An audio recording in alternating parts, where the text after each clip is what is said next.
El cine clásico en la SER. Sucedió una noche.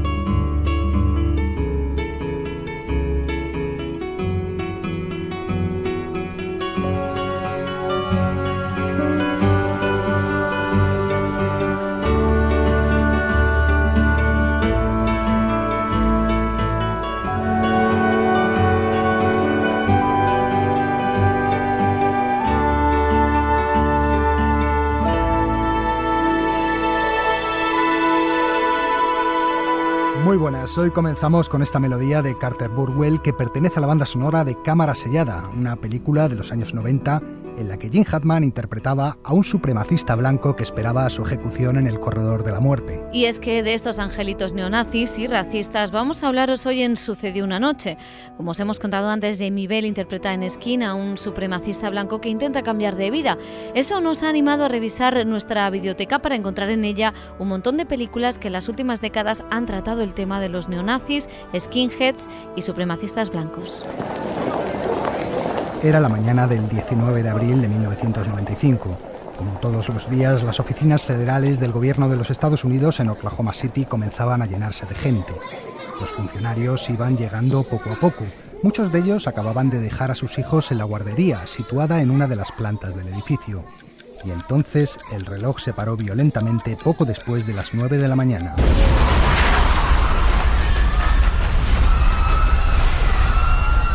Una bomba estalló, más de 160 muertos, centenares de heridos. La explosión se pudo oír a 50 kilómetros de distancia. Timothy McVeigh era un veterano condecorado de la Guerra del Golfo. Era un supremacista blanco que seguía un plan. ¿Qué plan? Un plan de un libro llamado Los diarios de Turner. Va de una guerra racial para eliminar a negros, judíos y razas inferiores. El héroe usa un camión bomba contra un edificio federal. Timothy McVeigh estaba recreando esa escena de Los diarios de Turner. Los norteamericanos estaban atónitos. El terrorismo había golpeado en pleno corazón del país. Aquel día muchos descubrieron que en los Estados Unidos estaba creciendo un neofascismo autóctono y supremacista cuyo mensaje de odio empezaba a calar en amplias capas de la sociedad. Tenemos discriminación positiva, que destruye empleos de los blancos. Abortos, que matan a bebés blancos.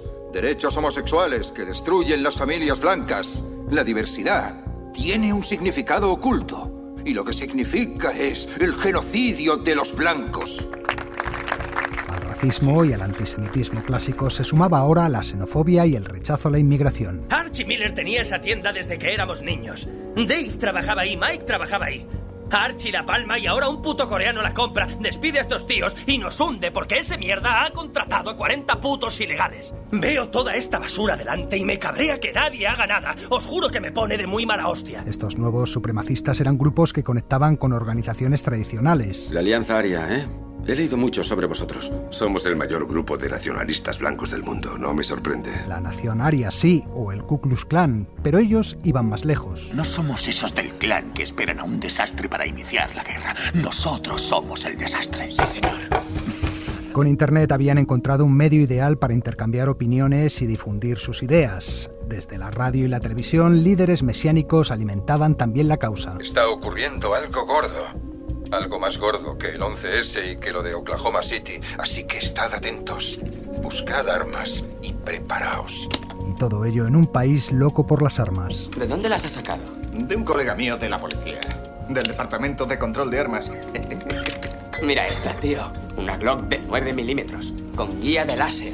Como el jodido Rambo, tío. Esto es poder. Fue así como en el país que había luchado décadas atrás contra Hitler, su figura y su mensaje se veían ahora reivindicados. Mein Kampf, ¿lo conoces? Es un libro de guerra, ¿no? Este libro lo escribió Adolf Hitler. Es despreciado por las personas que no quieren conocer su visión del mundo. Simplemente trata de la lucha de un joven por la raza blanca y de sus enemigos. Escucha, todas las culturas nobles del pasado decayeron, porque la pureza y el vigor que en origen tenía su raza se desvaneció. El cine ha retratado el supremacismo neonazi en decenas de películas. ¡Sí! ¡Poder blanco! Algunas de ellas hablan de complots extremistas, otras describen la cultura skinhead o el proceso de captación de sus militantes. Pero con estos tíos, nadie me toca un puto pelo. Y he aprendido a ser orgulloso y fuerte. ¡Orgulloso de ser un puto guerrero ario! ¿A que sí, Johnny?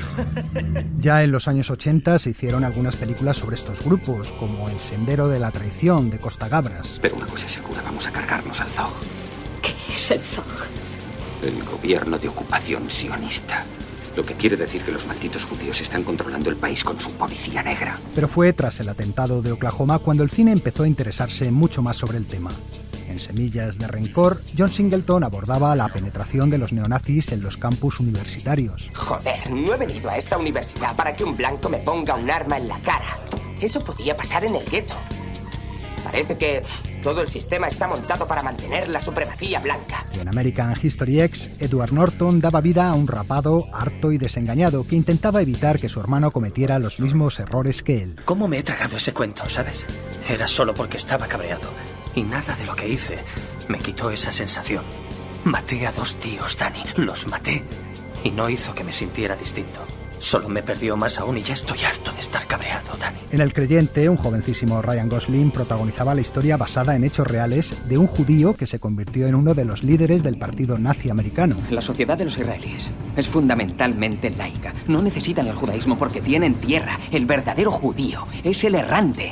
Es un nómada. No tiene raíces ni ataduras, así que lo universaliza todo. No puede clavar un clavo ni arar un campo. Solo puede comprar y vender, invertir capital y manipular mercados. Ya sabes, es todo mental. Y hay otras muchas películas sobre los neonazis en los Estados Unidos, como Paria, Pieles de Acero, Neonet o Imperium, Guerra de Razas, en la que el actor de Harry Potter, Daniel Radcliffe, interpretaba a un agente infiltrado del FBI. Buscamos hombres como tú, Nathan. Un veterano de guerra instruido y sin antecedentes. Ni siquiera tienes multas de aparcamiento. ¿Y cuál es vuestro objetivo ahora? ¿Intentáis transmitir el mensaje o qué? Aquí estamos hablando de montar una revolución. Una de las películas más originales sobre el tema es Green Room, estrenada en 2015. Ya está.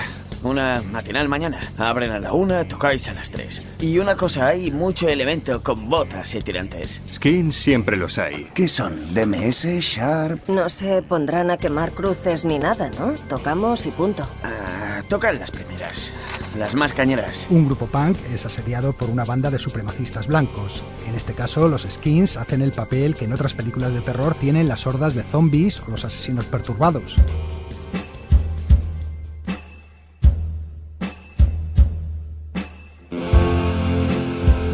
Fuera del cine americano también encontramos muchas películas sobre el fenómeno neonazi. La británica This Is England contaba la historia de un niño de 12 años adoptado por una banda de skinheads. En serio, tío, joder, estás perfecto. Entonces, ¿ya soy de la pandilla? No, ¿te falta la camiseta? Yo no tengo ninguna Sherman. ¿Cómo? ¿Que no tienes camiseta? No, solo me dijiste un vaquero y las botas. ¿Estás de coña? No querrás ir enseñando los pezones. En Alemania tenemos películas como La Ola, En la Sombra o Guerrera, Sangre y Honor, que contaba la historia de una chica neonazi. Quiero tatuarme esta foto aquí. Y aquí a Adolf Hitler. Más títulos: la danesa Las manzanas de Adán, la rusa Rusia 88 o un clásico de culto australiano de principios de los 90, Romper Stomper, en la que un por entonces desconocido Russell Crowe interpretaba al líder de una banda de skinheads que acosaba a la población oriental de Melbourne. ¿Por qué haces todas estas cosas? Porque no quiero ser un pelele blanco en mi propio país. Porque la gente con pasta nos traen barcos cargados de basura humana. Mano de obra barata. Chinos, sobre todo. ¿Y vendrán más? ¿Ves ese mapa? Son las propiedades de los chinos en la calle Barclay. Hace 3 años era una zona de blancos. En España, el cine de la transición nos mostró en varias películas cómo los grupos franquistas de extrema derecha acampaban a sus anchas. Con una pistola solo se puede matar. Y si el muerto está en gracia de Dios, se va al cielo y ya está. Con una pistola se puede vengar el honor. Con una pistola se puede salir a la calle a defender la patria. Con una urna solo se puede. ¡Mierda! Títulos como 7 días de enero, de Juan Antonio Bardén, en torno a la matanza de los abogados de Atocha, o como Camada Negra, de Manuel Gutiérrez Aragón, película cuyo retrato de los guerrilleros de Cristo Rey no gustó mucho a los partidarios de Blas Piñar. La película, cuando se estrenó, le pusieron una bomba en el cine, en la puerta del cine, con lo cual la gente, cuando iba a ir allí, pues muchas veces tenía miedo. El proyeccionista se encerraba por dentro por lo que pudiera ocurrir. En Taxi, de Carlos Saura, un grupo de taxistas fachas se dedicaba a lo que ellos llamaban limpiar las calles. ¿Quién vive ahí? ¿Cuál es esa mierda desde aquí? Apestan. Madrid está plagado. España entera es un estercolero. Negros, maricones, drogadictos. ¿Qué vamos a hacer? No tengas miedo, soldado. No estamos solos. Por su parte, Salvajes, de Carlos Molinero, describía el odio patológico de los adolescentes neonazis hacia los emigrantes. Otros 25.000 kilos se quieren gastar en vigilar el estrecho. Coño, como si no hubiese otra forma de acabar con este puto cambio. Pajarito, pero. ¡Morito, puto! ¡Negrito, pío! Y eso que la mayoría se queda en el agua. Pero serán gilipollas. Mira que tirarse al agua sin saber nadar.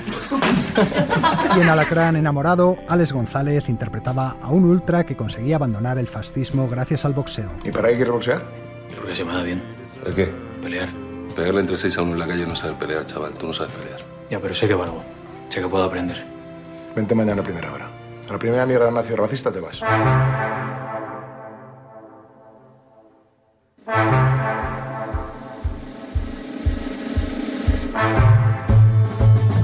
El cine no ha hecho más que reflejar un fenómeno que se extiende en los últimos años y que ha calado en gente que en principio era ajena a él, gracias a la crisis económica y al miedo a la inmigración.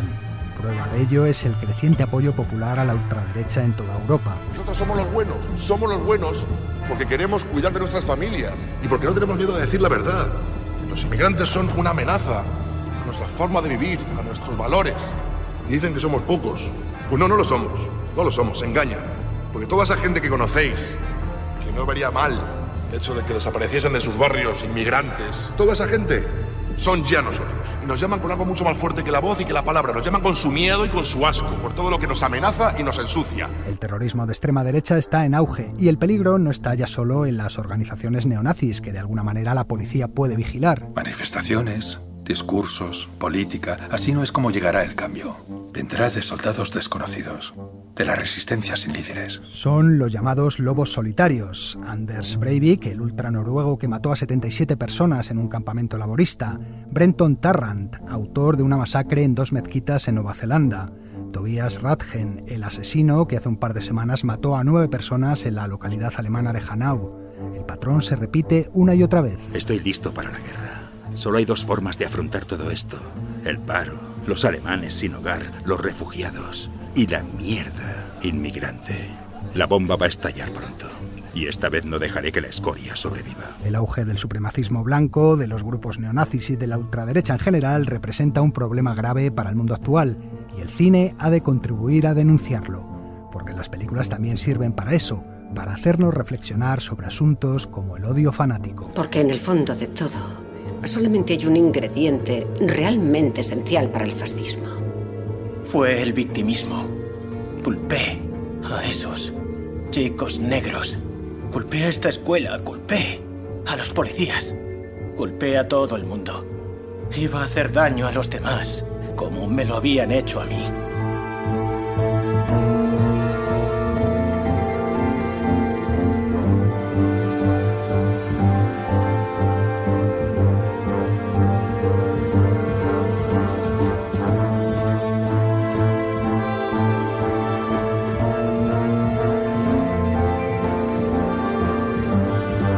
Dejamos a los neonazis para hablaros ahora de un personaje mucho más edificante. Ya sabéis que este año se celebra el 250 aniversario del nacimiento de Beethoven, con actos y conciertos por todo el mundo. Nosotros queremos poner nuestro granito de arena en la celebración y en los próximos minutos os vamos a hablar también de Beethoven, pero de Beethoven en el cine.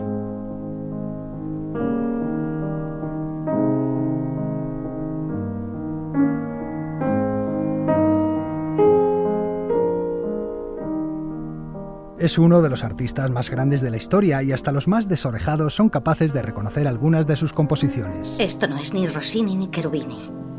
Es Beethoven. Una música que él mismo no podía escuchar. Todos creen que vivo en el silencio, pero no es verdad. Siempre tengo la cabeza repleta de sonidos. No cesan jamás. y lo único que me alivia es escribirlos. Su música también llena el cine. Unas 850 bandas sonoras de películas incluyen piezas suyas, aunque hay que decir que no es el compositor clásico más utilizado, sino el cuarto. Por delante tiene a Mozart en primer lugar y a Bach y a Wagner en segunda y tercera posición. La música de Beethoven se escucha de forma diegética en muchas películas, es decir, es la música que oyen los personajes en un tocadiscos, por ejemplo, o en un concierto. Esta noche el programa promete ser magnífico. Por ejemplo, ese tal Beethoven. A mí su música me gusta. A Chopin no le conozco tanto. Otras veces sirve de acompañamiento de forma incidental, para puntuar una escena o para ambientarla, y a veces incluso se convierte en el centro mismo de esa escena. En ese momento, se paró el disco en el estéreo. Y en el silencio, ella se puso a cantar. Y fue como si por un momento, hermanos míos, un gran pájaro volase por el Milk Bar. Y sentí que se me erizaban todos los biluncos pelos del cuerpo. Pero si su música aparece en cientos de películas, no son tantas las cintas que abordan su figura.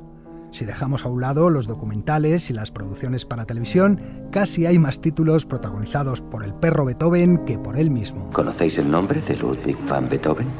El compositor. Sí. La mayoría de estas películas no recorren la trayectoria del músico alemán, sino que se centran en periodos concretos de su vida. Y todas ellas nos muestran a Beethoven como un genio capaz de crear obras sublimes, pero a la vez un hombre temperamental, arrogante y huraño. Aquellos que me consideran hostil, obstinado o misántropo, cuán injustos son conmigo. Ellos no conocen el motivo por el que me comporto así. No comprenden que no puedo permitirme decir: hablad más alto, gritad, soy sordo.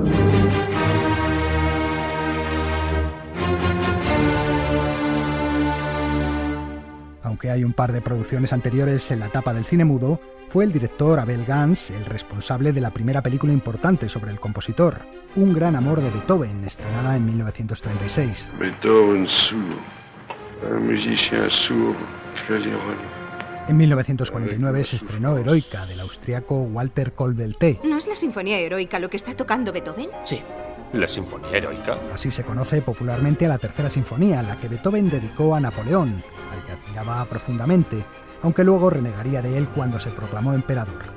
En 1985 el director Paul Morrissey nos ofreció El sobrino de Beethoven, una película que giraba en torno a uno de los hechos más conocidos de la vida del compositor. Por orden del juez, Ludwig van Beethoven ha sido nombrado tutor legal de su sobrino Karl debido a la baja condición moral de su madre, Johanna van Beethoven. Beethoven consiguió la custodia de su sobrino y durante años abandonó la composición, obsesionado con convertir al niño en un gran pianista. Nunca lo consiguió, ya que el chico no tenía talento, y la presión que ejerció sobre él acabó con un intento de suicidio. La bala no llegó a penetrar en el cráneo y no murió. Pero en Viena creció la leyenda de la crueldad de Ludwig hacia el chico, que le condujo a ese acto desesperado.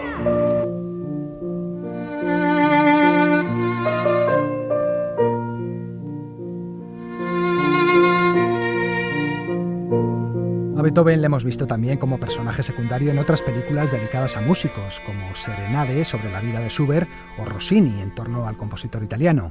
Y en la superproducción francesa Napoleón, dirigida por Sacha Guitry en 1955, le veíamos en la corte austriaca interpretando la Heroica. Ya se la había dedicado antes a Bonaparte, maestro.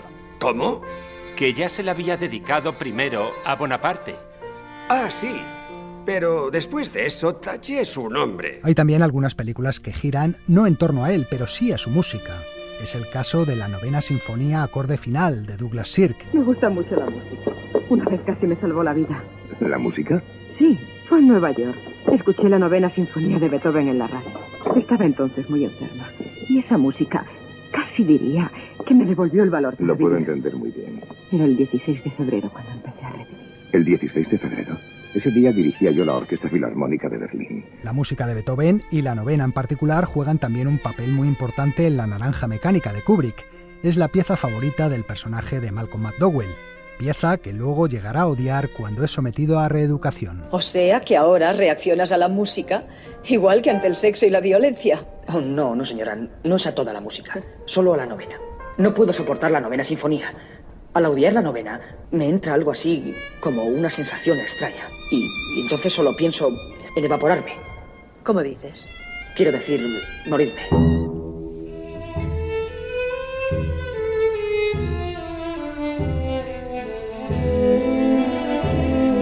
Pero sin duda hay dos películas que marcan la pauta en lo referente a la figura de Beethoven en el cine: Amada Inmortal y Coping Beethoven. Ninguna de las dos intenta contar su vida, solo se centran en algunos episodios concretos y contienen bastantes licencias históricas, pero ambas describen a la perfección el genio y la personalidad del músico. Le aseguro que el Todopoderoso y yo nos entendemos a la perfección. Somos como dos osos en una misma guarida. Nos gruñimos y tratamos de arañarnos. Dormimos guardándonos las espaldas y nadie se atreve a acercarse. Me parece una religión muy solitaria. La soledad es mi religión. Amada Inmortal fue dirigida en 1994 por Bernard Rose, con Gary Oldman en el papel de Beethoven. La película se basa en un misterio aún no resuelto en torno al compositor. Tras su muerte fueron encontradas 3 cartas de amor escritas varios años antes. La primera de las misivas comenzaba así: Mi ángel, mi todo, mi otro yo. Hoy solo he podido escribirte unas líneas a lápiz. En la carta no se dice a quién va dirigida. En la carta no hay ningún nombre. Mi amada inmortal. El maestro mantenía una pasión secreta. Hay varias candidatas a ser esa amada inmortal, como Beethoven la llama. La principal es la condesa Giulietta Guicciardi, aunque sigue habiendo muchas dudas. Ese misterio es la base de la película. Un discípulo del compositor inicia la búsqueda de esa mujer. Todos le fallamos. Él nos dio mucho y no pudimos siquiera hacer su vida soportable. Este es su último deseo y debe cumplirse. Decidme su nombre. En Amada Inmortal también se explica cómo la sordera afectó a su música, la relación que mantuvo con su sobrino o con su cuñada a la que arrebató la custodia del niño, o el éxito que tuvo la Novena Sinfonía. Cuando anunciaron el estreno de la Novena Sinfonía, el rumor corría por todas partes. Ludwig se había peleado con los cantantes y con el teatro entero. A pesar de lo que había llegado a odiarle, a pesar de que había intentado destruirme, acudí.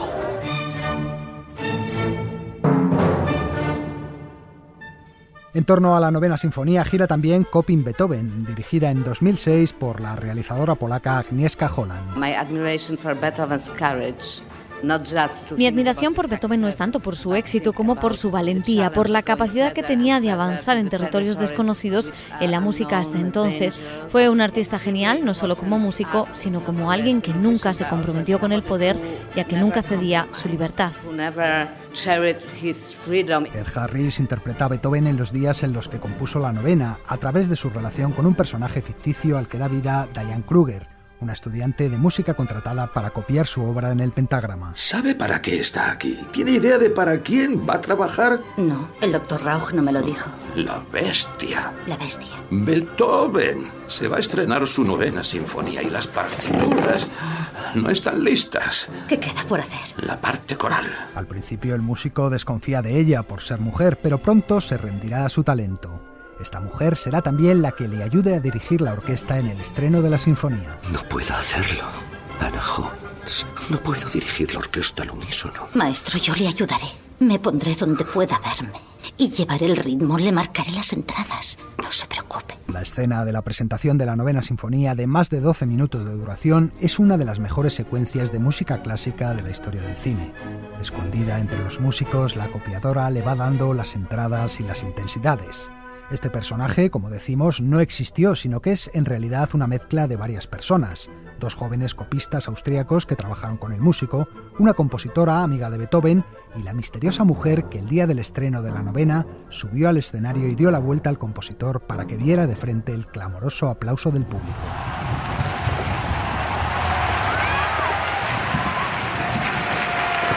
Aplausos para un artista que 250 años después de su nacimiento sigue iluminando nuestras vidas y nuestra cultura. Las vibraciones en el aire son el aliento divino, hablando con alma de hombre. La música es el lenguaje de Dios. Los músicos estamos tan cerca de Dios como es capaz de estarlo un hombre. Oímos su voz, leemos sus labios. Y el cine es tan bueno como cualquier otro medio para acercarnos a la vida y a la obra de este genio de la música.